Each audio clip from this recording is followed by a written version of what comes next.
मैं नहीं चाहती कि राज फिर कभी जॉली को चोट पहुंचा सके। आंसू दबाते हुए आसी ने तीखे स्वर में कहा। जॉली उसकी हर बात सुन रहा था। वह धीमी आवाज में बोला, आसी दी, मुझे माफ कर दीजिए। मेरी वजह से आप दोनों के रिश्ते में दूरी आ गई। अगर मैंने आपको उस दिन यहाँ से जाने के लिए मजबूर ना किया होता तो शायद आज आप राज सर के साथ एक शांत और खुशहाल जिंदगी बिता रही होती। आसी ने तुरंत उसे झिड़क दिया। जॉली, एकदम चुप रहो। तुम्हें राज के बारे में कुछ नहीं मालूम। मैं बहुत अच्छे से जानती हूँ कि ये सब उसी की चाल होगी। उसे मालूम पड़ गया होगा कि तुम मेरी मदद कर रहे हो, इसलिए उसने ही ये पूरा खेल रचा है। इधर दूसरी ओर राज तेजी से अस्पताल पहुंचा और बिना एक पल गंवाए जॉली के वार्ड की तरफ बढ़ गया। दरवाजे पर पहुंचकर वह कुछ देर ठहर गया और चुपचाप आसी की बातें सुनता रहा।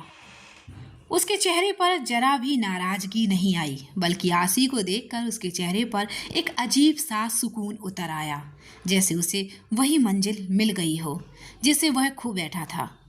राज बिना किसी शब्द के बस हल्की मुस्कान के साथ आसी को देखता खड़ा रहा। आसी अब भी उसकी उपस्थिति से अनजान थी, लेकिन मनन और बाकी लोग उसकी ओर देखते ही रुक गए। जॉली और मनन ने कब से दरवाजे पर खड़े राज को देख लिया था, पर दोनों ही किसी वजह से चुपचाप खड़े रहे। उधर खुशी की नजरें जाते ही ठहर गईं। वह राज को देखते हुए जैसे सहम सी गई। इस बीच आसी बिना रुकावट अपनी ही धुन में बोलती जा रही थी। वो राज बिल्कुल पता नहीं लगने देगा कि ये सारा खेल उसी ने रचा है। मैं उसे अच्छी तरह पहचानती हूँ। मनन उसकी बातों को सुनते सुनते तुनक गया। ओह, तो कुछ ही दिनों में तुम उसे इतना समझ गई आसी? आसी नजरें चुराते हुए बोली, हाँ भाई, वो इंसान हद से भी ज़्यादा खुदगर्ज और बेशरम है। उसे दुनिया की नहीं बस अपनी ही फिक्र रहती है। इतना कहते हुए वह जॉली के और पास खिसक गई। तभी खुशी की आंखें तेज हो गईं। उसने घबराकर कहा, राज सर। उसकी हकलाहट ने कमरे का माहौल एकदम बदल दिया। आसी को तुरंत समझ आ गया कि सामने कोई मौजूद है। एक पल के लिए उसका सिर घूमने लगा। उसने पलकों को मीच कर खुद को संभालने की कोशिश की। तभी मनन ने जॉली का हाथ पकड़कर कहा, जॉली अब यहाँ नहीं रहेगा। बस आसी कुछ बोलती उससे पहले राज ने धीरे से आगे बढ़कर उसके होंठों पर हाथ रख दिया। बहुत शांत आवाज में सिर्फ इतना कहा, आसी। राज की आवाज अपना नाम सुनते ही आसी का पूरा शरीर मानो एक पल के लिए ठहर गया। कभी ऐसा भी समय था जब वह बेताबी से उसके मुंह से अपना नाम सुनना चाहती थी, मानो उसके बोले हुए शब्द ही उसकी धड़कनों में जान भर देते थे। मगर आज उसे परिचित आवाज में उसे कोई अपनापन नहीं, बस एक टिस भरी दूरी महसूस हुई। ऐसी दूरी जो दिल को काटने सी लगी। आसी ने तेजी से जॉली की ड्रिप हटाने के लिए हाथ बढ़ाया, लेकिन मनन तुरंत उसके सामने आ खड़ा हुआ। आसी, एक बार राज से बात तो कर लो। जो कहना है सामने जाकर कहो। उसकी बात सुनकर आसी की आंखें सख्त हो गईं। मैं अभी किसी से चर्चा नहीं करने वाली। भाई, अगर आप जॉली को दूसरे कमरे में नहीं ले जा पा रहे हैं तो ठीक है, मैं खुद यह काम कर लूँगी। मनन की भौहें आश्चर्य से उठ गईं। आसी, तुम इतनी तेज और कटु भाषा में कब से बोलने लगी? तुम पहले तो कभी ऐसे जवाब नहीं देती थी। उधर राज एकदम शांत खड़ा था।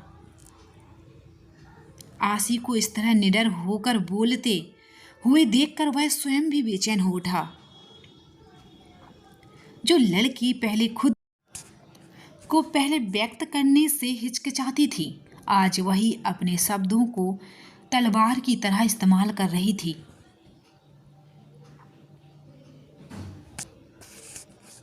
बिना घबराए, बिना पीछे हटे, कमरे में एक अजीब सी चुप्पी फैल गई,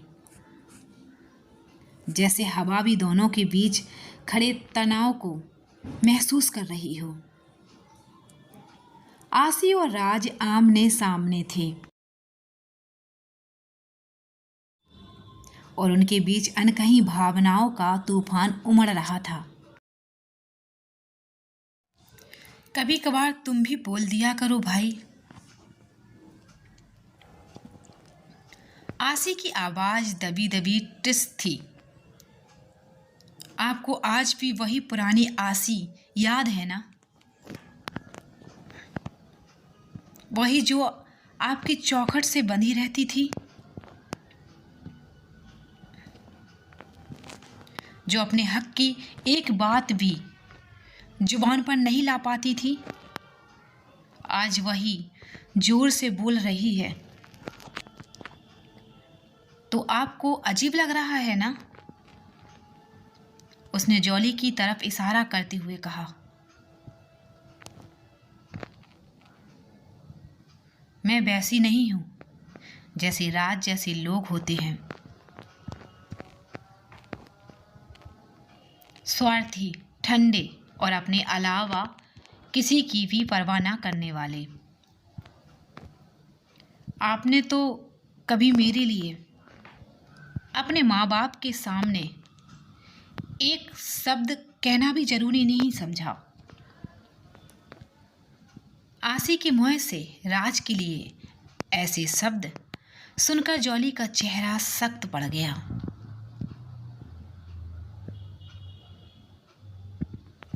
उसे आसी का इस तरह से राज को बुरा कहना खटक गया।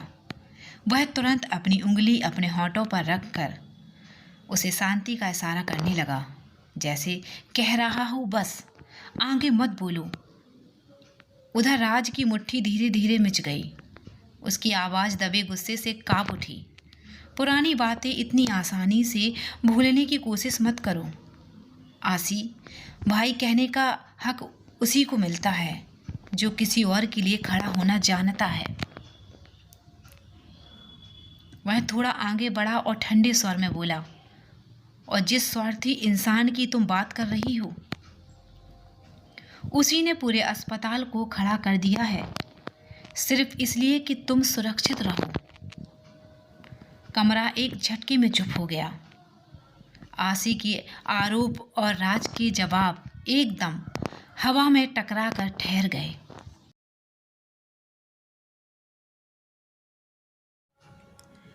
अब राज भी चुप था। उसके होंठों पर बस एक हल्की सी मुस्कान थी और निगाहें लगातार आसी पर टिकी हुई, जैसे वह मन ही मन जॉली को धन्यवाद दे रहा हो कि कम से कम अब आसी के शब्द उसके मन में दबे नहीं रहते।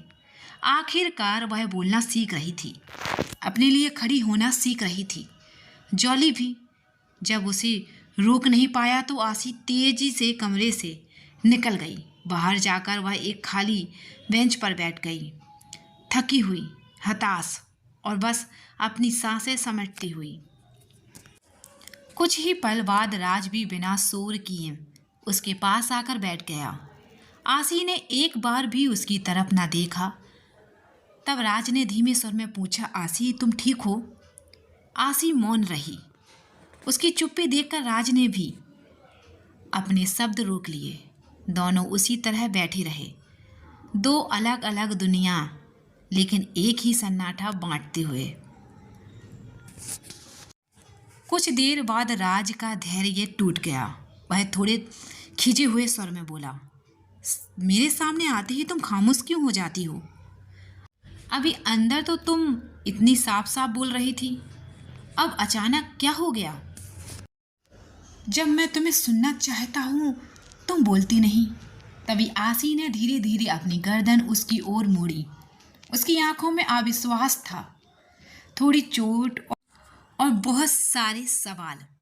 वह शांत लेकिन सख्त लिहाजे में बोली, आप हैं कौन?